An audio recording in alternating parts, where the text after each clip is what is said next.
Okay, I think we're about to get started. Thank you all for coming to see Hippocrates Cafe. This is something new that we're doing during reunion weekend this year, the first time that NMF has done this. John Hallberg, an alumnus from the class of 1992, has started this program. I'm not sure what number this is of Hippocrates Cafe. 5? Okay. It's been wildly successful, and we're really excited to share it with our alumni here for the first time at reunion weekend. So, with no further ado, Hippocrates Cafe. Thank you, Kate. So this is actually a little introduction before the official introduction, and I've often said this to the groups: if you can make sure that your cell phones are on vibrate or off, or your pagers are off, and I know in a group like this of medical school alums, we should all be checking our KIPs and making sure that those pagers and cell phones are off. Thank you very much. We're very excited about this. We're calling this show The Essence of Medicine, for reasons that will be very clear very soon, and we'll getting into that very shortly. But before we do that, I love setting these shows up with music. It's sort of a way to kind of get into it. And so we have with us today Simone Perrin, and I'll do official introductions at the end. But Simone and her accordion are here.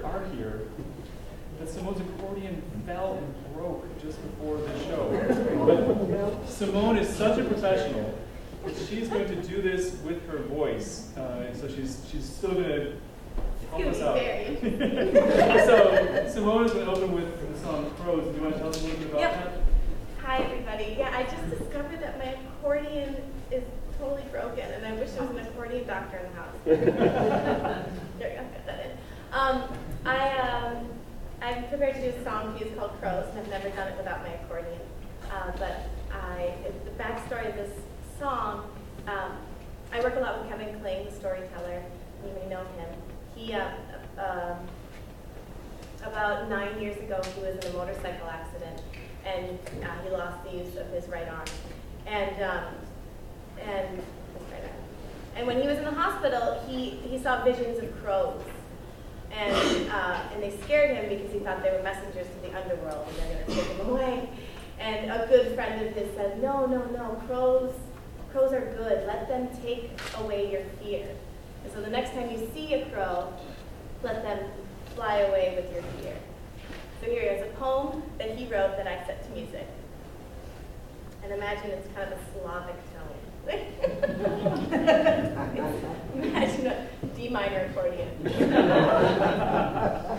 Crow, son of a crow, on the crime scene in the know, all dressed up in graveyard black, fingerprints behind his back.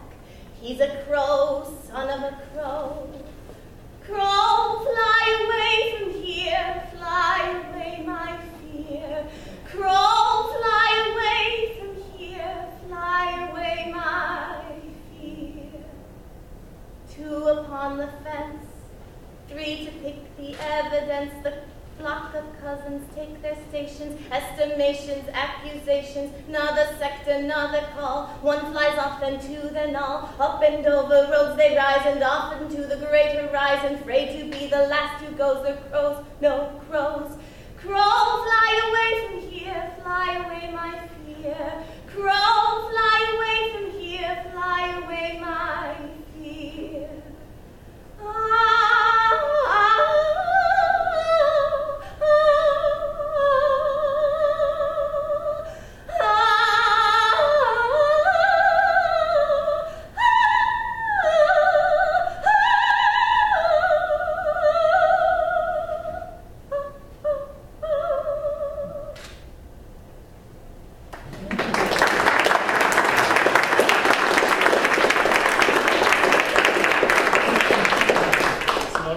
In some ways, that's even more beautiful. Gorgeous. What a trooper. Thank you. Well, good afternoon, everybody. Welcome to the McNamara Alumni Center and our performance at Hippocrates Cafe, where we place healthcare in context through story. We are here to celebrate your graduation from the University of Minnesota Medical School. Clearly, because you're here, you've had a profound experience in this medical school, this place, and you're having or have had profound, meaningful careers in medicine. But if your lives are anything like mine, it's easy at times to lose sight of the beauty of what we do, the importance of our work, and the true joy of it. So this afternoon, we're here to explore the essence of medicine, that is the stuff that is common to all of us. Whether you are a radiologist or a surgeon, a family doc or a psychiatrist, this is our common ground. We will do this through music and poetry, through essay and story, and we've created a framework for this exploration, an arc, starting with medical school, progressing through internship and residency, moving into our practice years, to the acquisition of wisdom, and yes, retirement, if such a thing is actually possible. So we're going to begin with something that is traditionally one of the last things we hear in medical school, the Hippocratic Oath. Often read at commencement, itself really the beginning of something, not an end. And now, for our first-year medical students, the white coat ceremony on the very first day of school. The oath has come to stand for everything we strive to do and be. There's a caveat with this. The one you're about to hear is original, and it sounds rather out of date, with all its references to him, his, brothers, sons, and men, and cutting for stone, and there's even a mention of slaves in this one. But it's still, after 2,500 years, a powerful guide. Unlike the last time you might have heard it, you don't need to recite it this time. Just listen to the words.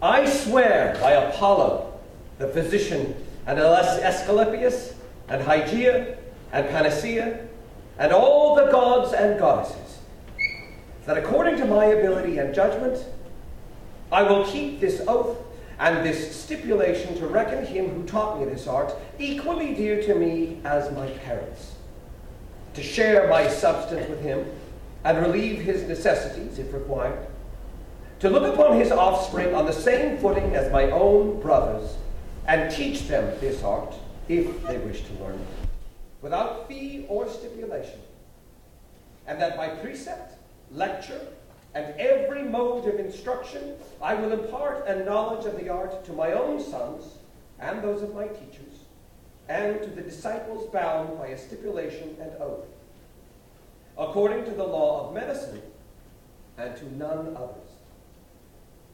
I will follow that system of regimen which, according to my ability and judgment, I consider for the benefit of my patients, and abstain from whatever is deleterious and mischievous. I will give no deadly medicine to anyone if asked, nor suggest any such counsel. With purity and holiness, I will pass my life and practice my art. I will not cut persons laboring under the stone, but will leave this to be done by men who are practitioners of this work. Into whatever houses I enter, I will go into them for the benefit of the sick, and will abstain from every voluntary act of mischief and corruption, and further, from the seduction of females or males, of freemen and slaves. Whatever in connection with my professional practice, or not in connection with it, I see or hear in the life of men which ought not to be spoken of abroad, I will not divulge, as reckoning that all such should be kept secret. While I continue to keep this oath unviolated, may it be granted me to enjoy life and the practice of the art, respected by all men in all times. But should I trespass and violate this oath, may the reverse be my lot.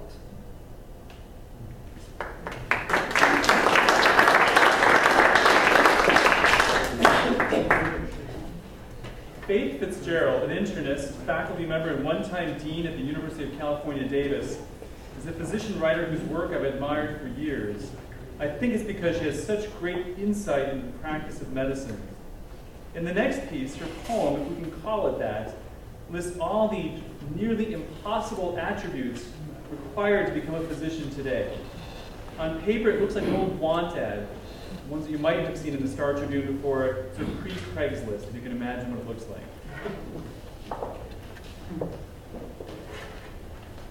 Wanted, 21st century physician. Altruistic, compassionate, courageous, intellectually curious, frugal scholar, gifted in history, politics, economics, sociology, and psychology. Must have working knowledge of biology, chemistry, physics, and medicine. physical endurance, emotional maturity, and technical manual skills sufficient to take apart and reassemble the human body and mind at levels ranging from the micromolecular to the gross are required. Must have flexibility to master all knowledge, shift and disregard that which is no longer applicable, while discovering new data at the bench in clinical practice in both general and subspecialty medicine. Teaching, counseling, administrative, computer, and budgetary expertise essential, as is the commitment to the disenfranchised.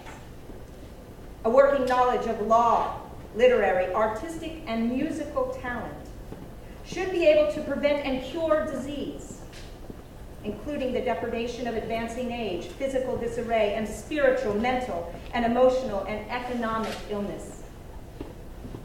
Will need to function effectively and efficiently in both intensive care units and urban slums. Salary ideally should be of no issue, though heavy initial investment by the candidate is required.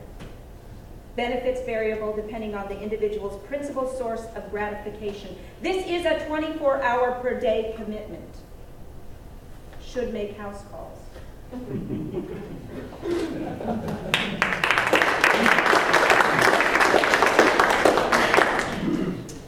So you've been recruited, you're willing to make house calls, you've applied to and been accepted into medical school. It's day one. Where will you be going? The anatomy lab, of course. Can any of us forget the day, the moment we met our cadavers? The following poem captures a piece of that experience.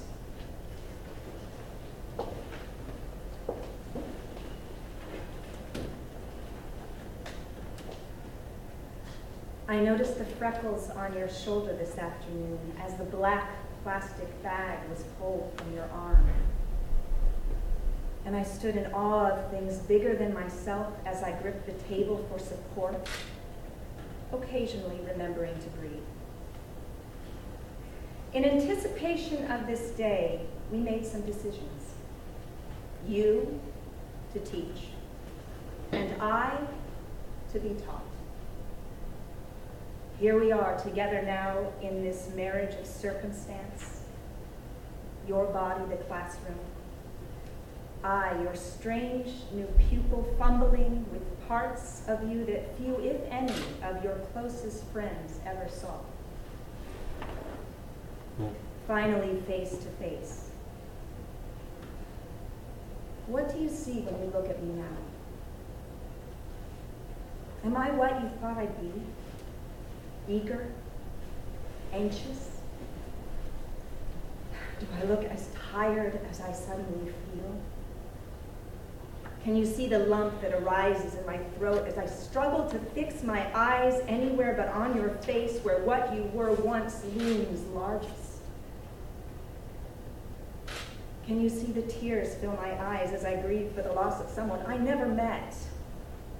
And I struggle for composure in a room full of people I hardly know.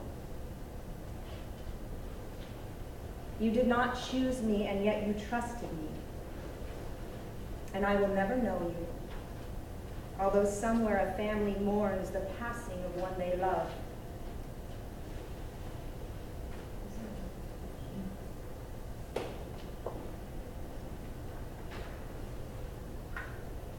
I need time. That's all. Time to think about what this means for both of us. Brother, son, father, husband, neighbor, cadaver. I noticed the freckles on your shoulder this afternoon. And tonight I noticed the freckles on my own. We're the same, you and I. Only you've been there, and I haven't.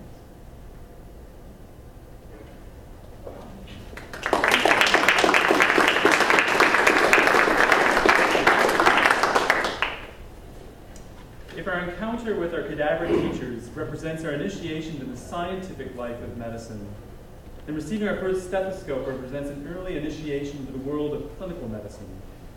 This is the one that I received in August 1988 from 3M, I think. It's a Littmann stethoscope. I haven't used it, but I can't get rid of it either. I suspect that many of you have yours as well someplace.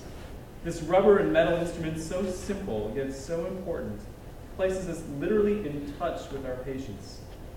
Danny Absey, a Welshman, is one of the great physician writers of the last century, and he expresses his awe for this simple tool in the next poem.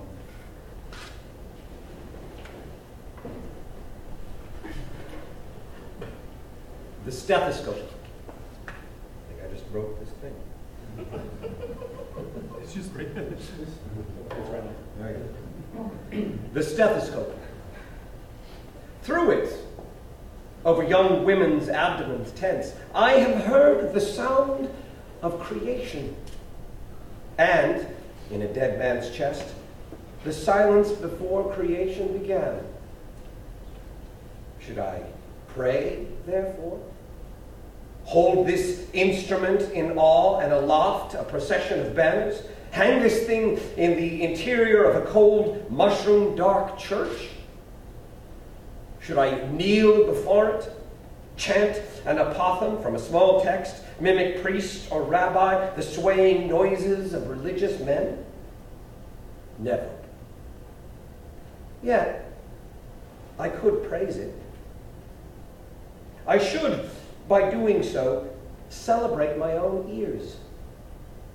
By praising them, praise speech at midnight when men become philosophers, laughter of the sane and insane, night cries of injured creatures, wide-eyed or blind, moonlight sonatas on a needle, lovers with doves in their throats, the wind traveling from where it began.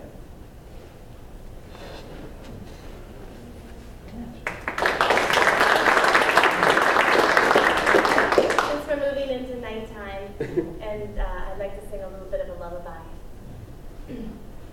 Good night, moon. Good night, stars. Good night, all broke down cars. Gone away, leaving soon. Good night, darling. Good night, moon.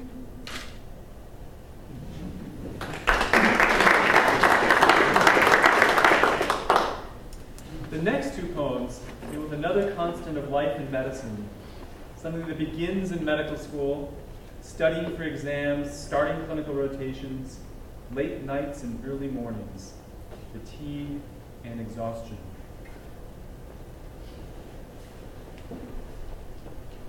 Picture this. 2 a.m. Thursday night. I'm trying to find myself amidst the brachial plexus of fibers. My nerves shredded from picking at a torn up stylopharyngeus. Muscles aching from overarching my secondary curvature, back stiff as the epiglottis pierced with my blunt scalpel. Yet I keep standing, searching for that one structure that will make this body complete, that will make myself feel found in this body that I now feel is my own, as complex and torn up. 5 a.m. I fall asleep on the floor, on the couch, against your chest, in bed, in class, in the car, on the plane, across 2 chairs, in your arms. I enjoy sleeping, though I may be maligned for indulging in that simple pleasure, and others.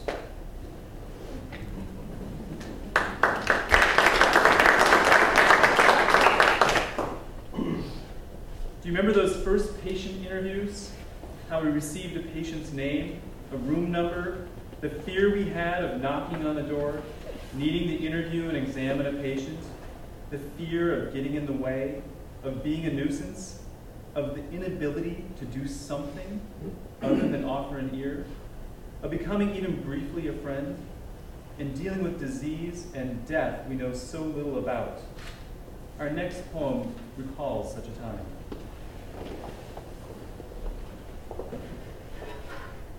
September, second-year medical student. An early patient interview at the Massachusetts General Hospital. Routine hernia repair planned, not done. Abdomen opened and closed, filled with disease, cancer. The patient is 56, a working man, Irish. I sit with him. I notice the St. Christopher medal around his neck. Oh, it can't hurt, can it? He laughs. I've become his friend.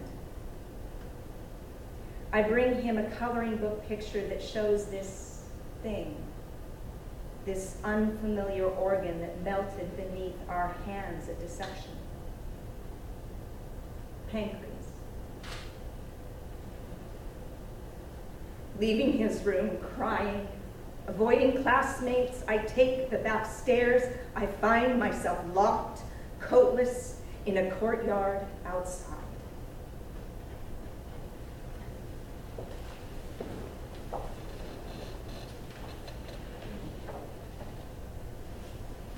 As we move along our journey, we're now real doctors, interns, knowing so much yet knowing so little, taking care of real patients yet scared to death of doing so. Thankful for the patient who understands this, breaks the ice, makes us laugh, reminds us of our humanity.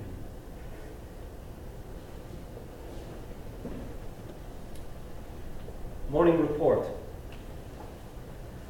Standing at attention in the damp dawn of my novitiate, I take down everything I need to know about his deteriorating condition, scheduled labs and consults, the machines and their quirks, the tubes, meds, and procedures that, please God, will keep him alive, at least through my shift. But nothing of what I was told has prepared me for what I find in the hectic clutter of bedsheets. A man, a small man with rheumy eyes and sleep-creased cheeks. I stand watching, drenched in unease. Wait. He stirs, slowly at first, then jerks a shaking hand from some hidden fold. Bang. You're dead, he says with a grin, through cracked lips. Trigger finger leveled straight at my head. I snap to life at this morning report, and the burden of dread falls away. Face to face with vitality, still venting itself from this body of death, I am struck by the force I must reckon with.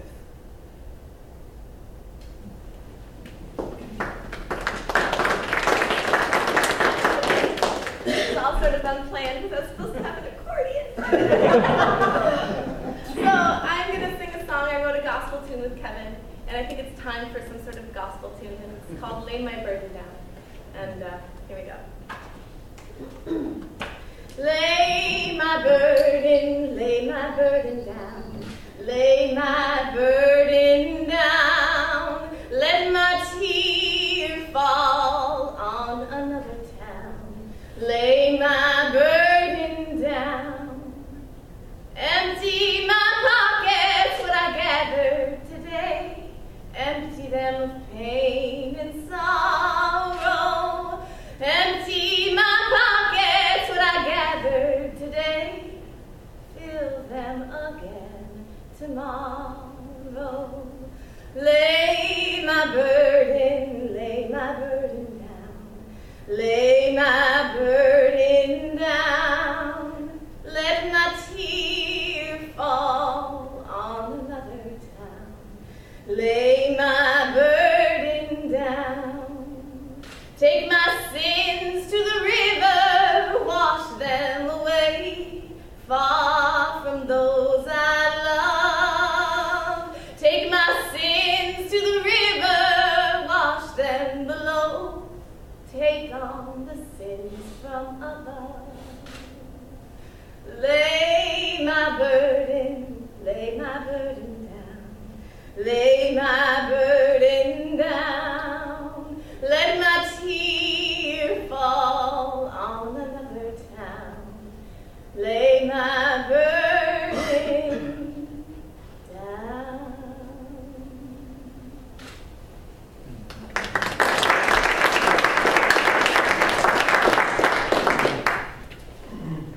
Our companion, fatigue, is back.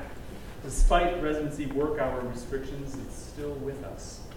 Can you feel it? Can you remember what it was like? Do you feel it now? That sheer sense of total exhaustion after a night of being on call? Here's how one physician describes it.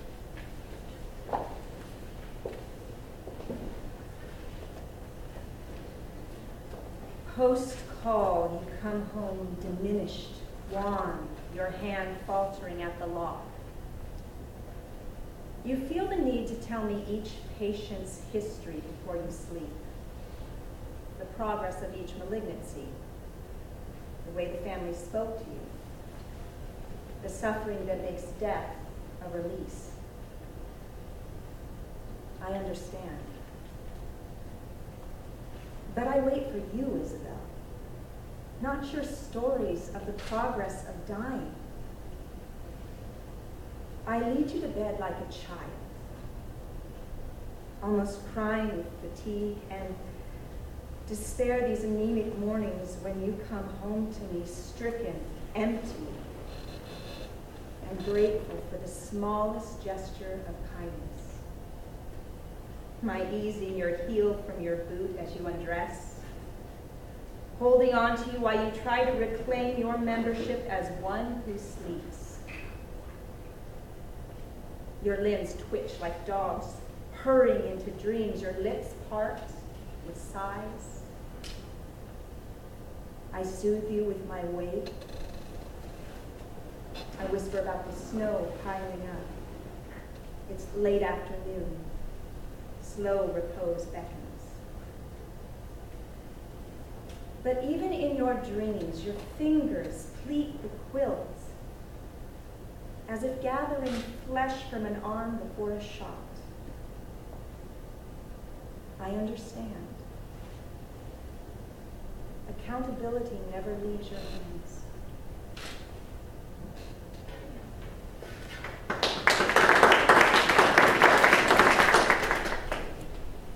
If that poem gives us a glimpse into the life of an intern or a resident post-call, how can we capture the life of a busy hospital with all of its comings and goings, its various floors and wards, its cycles of life and death? Here's one way, through the lens of haiku.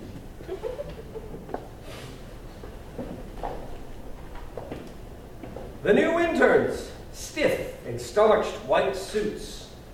The July heat. Grinning into the newborn nursery, a man holding daisies. Screaming objections in the hospital lobby, a small naked boy. All night below zero. Today in the clinic, new complaints of chest pain. Resting on the stairs, an old man with a large chest and a cigarette. Holding daffodils near the hospital florist. An old woman weeping. Only one room is lit in the hospital tonight, and the August moon. Beside his deathbed, two old men embracing.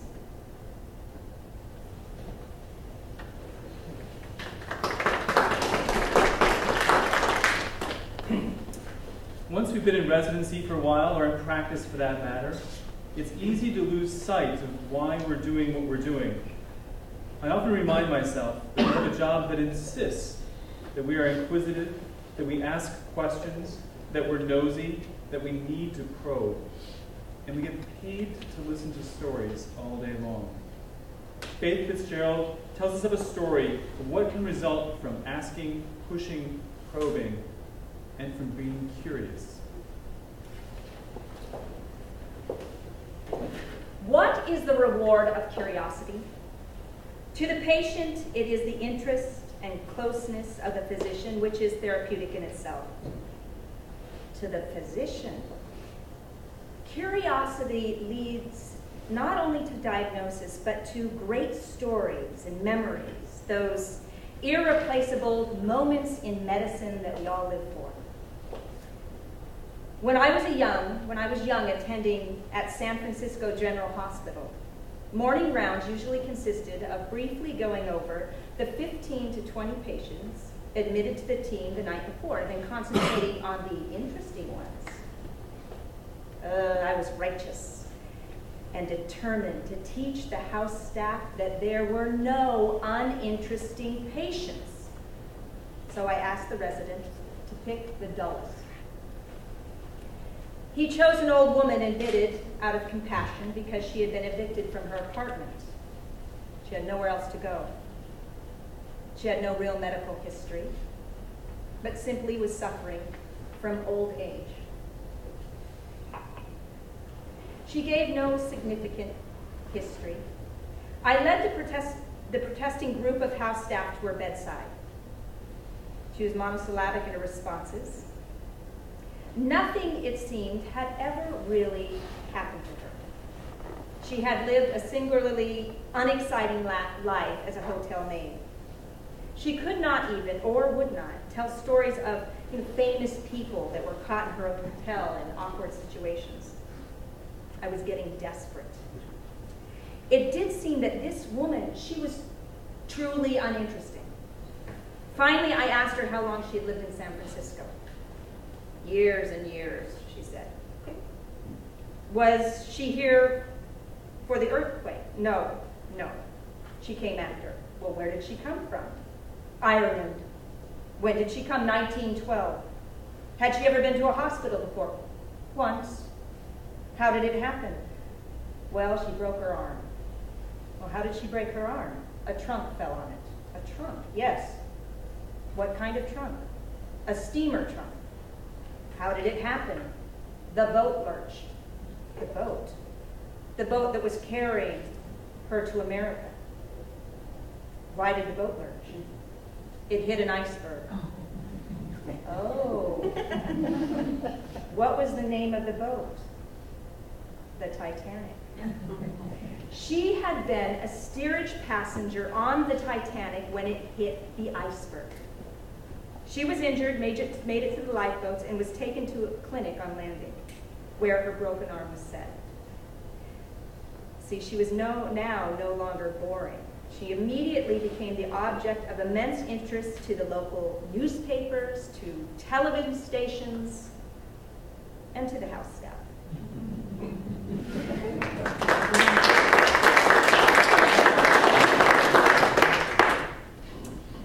If Dr. Fitzgerald's patients needed to be coaxed into revealing her story, many patients we know, occasionally to our dismay, need little or no coaxing, as Mark will make clear in this next poem.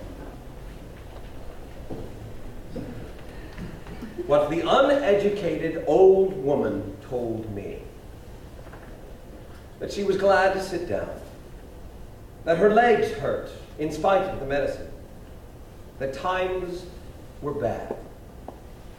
That her husband had died nearly 30 years before. That the war had changed things. That the new priest looked like a schoolboy and you could barely hear him in church. That pigs were better company in generally speaking, than goats. That no one could fool her. That both her sons had married stupid women. That her son-in-law drove a truck. That he had once delivered something to the president's palace. That his flat was on the 7th floor, and that it made her dizzy to think of it. That he brought her presents from the black market. That an alarm clock was of no use to her. That she could no longer walk to town and back. That all her friends were dead. That I should be careful about mushrooms. That ghosts never came to a house where a sprig of rosemary had been hung. That the cinema was a ridiculous invention. That the modern dances were no good. That her husband had had a beautiful singing voice until drink ruined it. that the war had changed things. That she had seen on a map where the war had been fought that Hitler was definitely in hell right now. That children were cheekier than ever. That it was going to be a cold winter, you could tell from the height of the birds' nests. That even salt was expensive these days. That she had had a long life and was not afraid of dying. That times were very bad.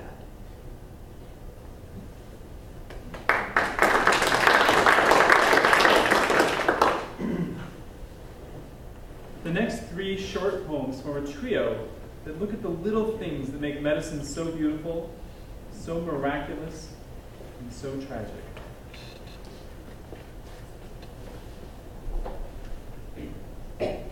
The fresh laundered smell of a boy's shirt startles me. Leaning closer with my stethoscope, I pretend to hear a murmur soaked in the odor of a kiss at 16. MRI of a poet's brain. In this image of your brain, I see each curve in the corpus callosum, curlicues of gyri, folding of fissures, sinuous sulci, mammillary bodies, arcuate fasciculus, angular gyrus, tracts and nuclei, eyes and ears, tongue and pharynx, but not even a single syllable of one tiny poem. Autopsy in the form of an elegy. In the chest, in the heart, was the vessel. Was the pulse, was the art, was the love. Was the clot, small and slow, and the scar that could not know. The rest of you was very nearly perfect.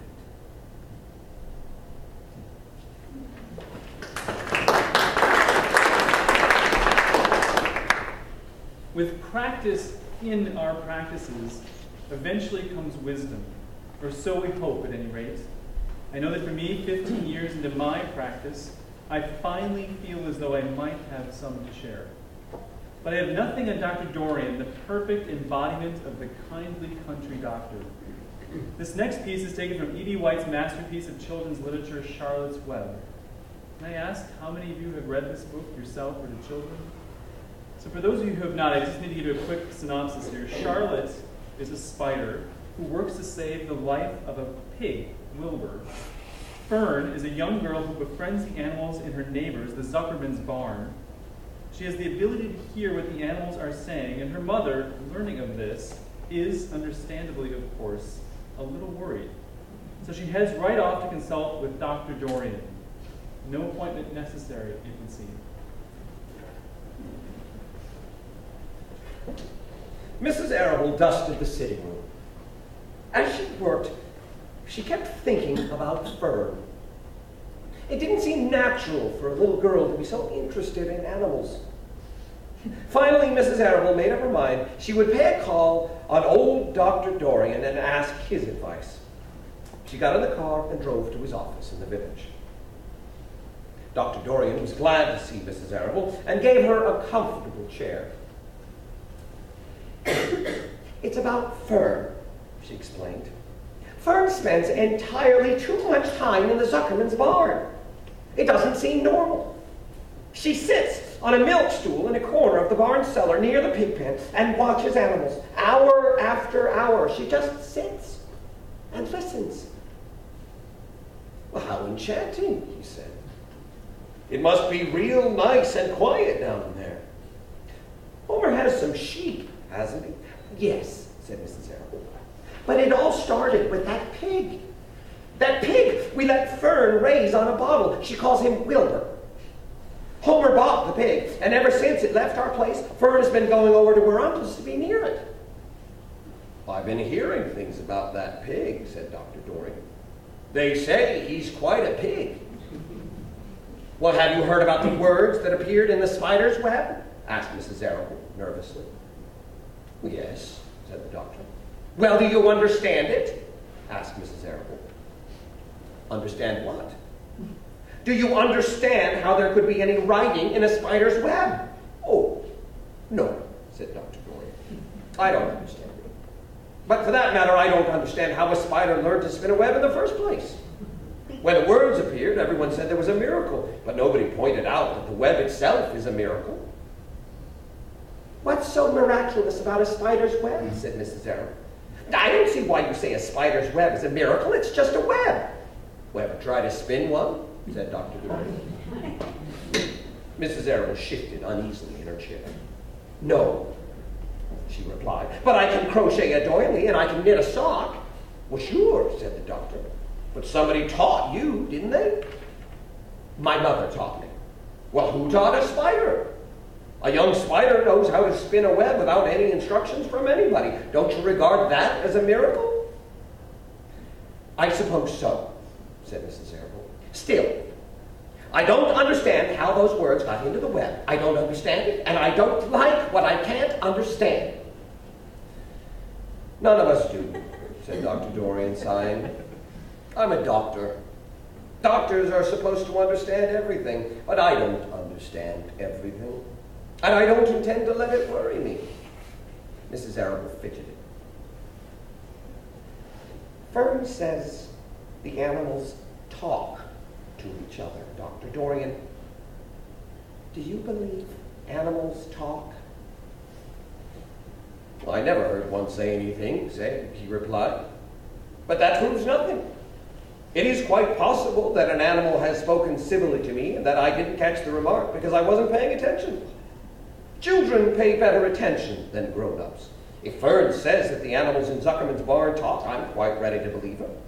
Perhaps if people talked less, animals would talk more. People are incessant talkers. I can give you my word on that.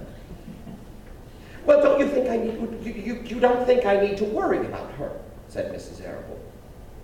But does she look well? Asked the doctor. Oh yes. Appetite good? Oh yes. She's always hungry. Sleep well at night? Oh yes. Then don't worry, said the doctor.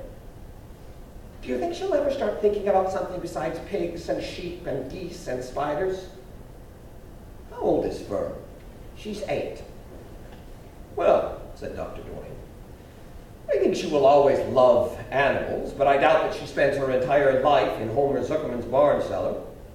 How about boys? Does she know any boys? Well, she knows Henry Fussy, said Mrs. Arable brightly. Henry Fussy.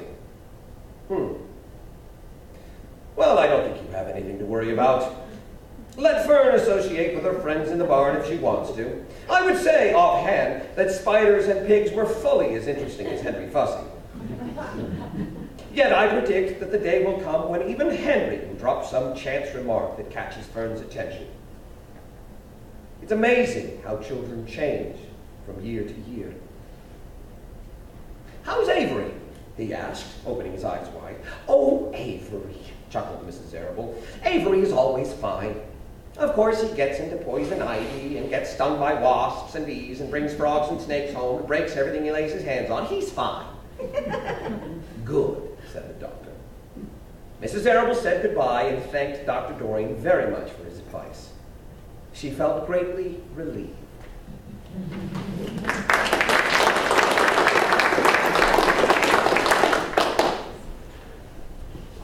There will come a time for us when we retire or retreat or withdraw from the practice of medicine. From what I know about this, it is, or has been at least, a very difficult thing to do. What will it be like to see your last patient? What was it like? Was it like this?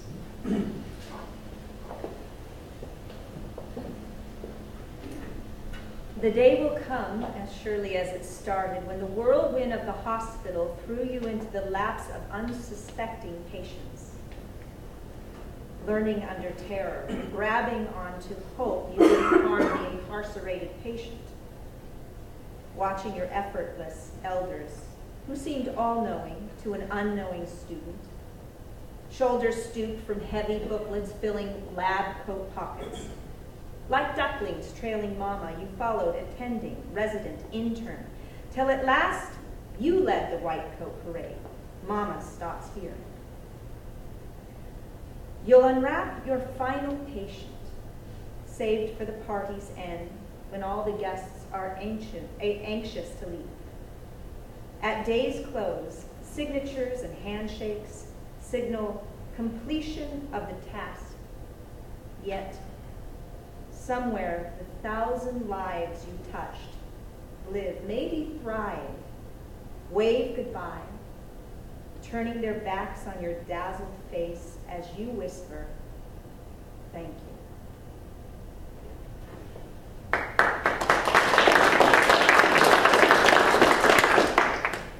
Well, thank you for joining us this afternoon. I hope we've had a chance to reflect on your careers, to recall those early days in Alumni and Jackson Halls, in PWB and Moose Towers, in the old U Hospital and perhaps the new. I hope we've rekindled some memories and caused some reflection. And I hope that you are thinking about what constitutes the essence of medicine for you. To close, Mark will read one last poem, followed by a final song by Simone, and I'll have a few comments after that. Side effects may include now available over the counter, the phone, or the internet, even on the corner, with or without a prescription.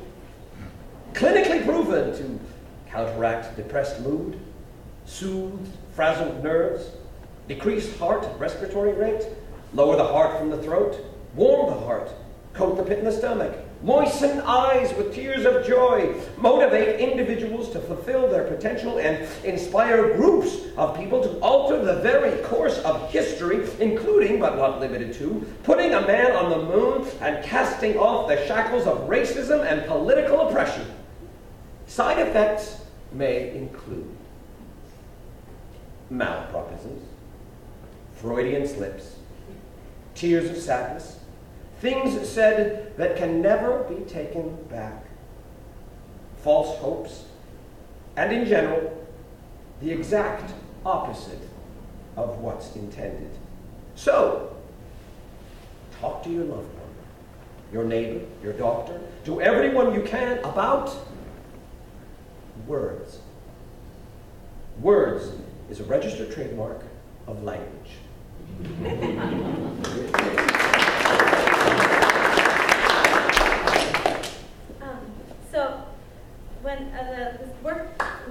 Kevin Kling is a storyteller, and when he was in the hospital after his accident, he started to write poems about birds to see if his brain was working, because he had some brain injury.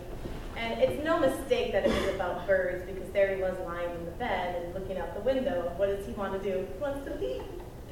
And so crows was one of them, and he also wrote a poem about Canada's. And this song came to be as a song from a poem when we were writing a show, and we decided that we needed a train song, because we were listening to lots of Jimmy Rogers. And so I said, oh, Canada Geese, train song, perfect. It made sense in my brain. And so this is a song called Canada Goose, and it's a train song. And the sound that I make at the beginning is supposed to symbolize a train whistle, like a journey train. I'll close with Canada Geese. Ooh.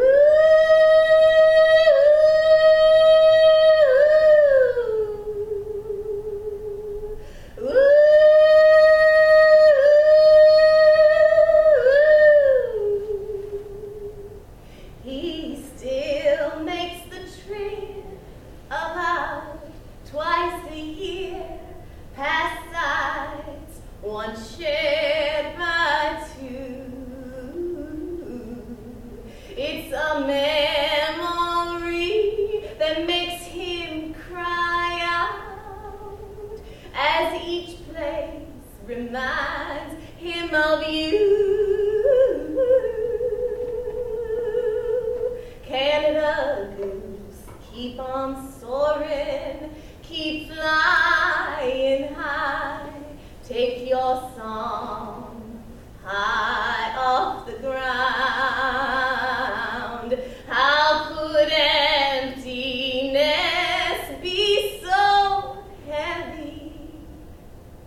twice a year and carries an emptiness up above.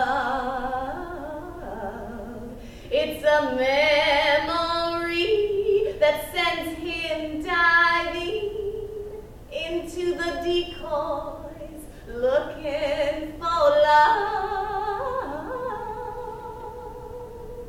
Canada goose, keep on soaring, keep flying high. Take your song high off the ground. How could emptiness be so heavy? Don't let that heavy heart drag you down. Ooh.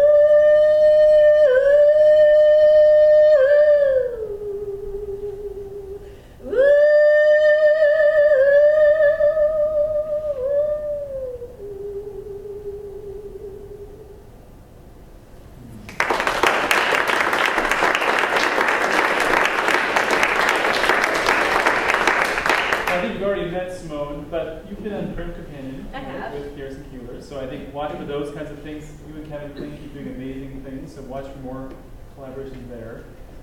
Michelle O'Neill, Shelley O'Neill over here, familiar face in the Twin Cities theater scene, is a director, teacher in the BFA program, right, with our students, a few of them. And if you saw Macbeth, she was Lady Macbeth last year at the Guthrie Theater. So, Michelle.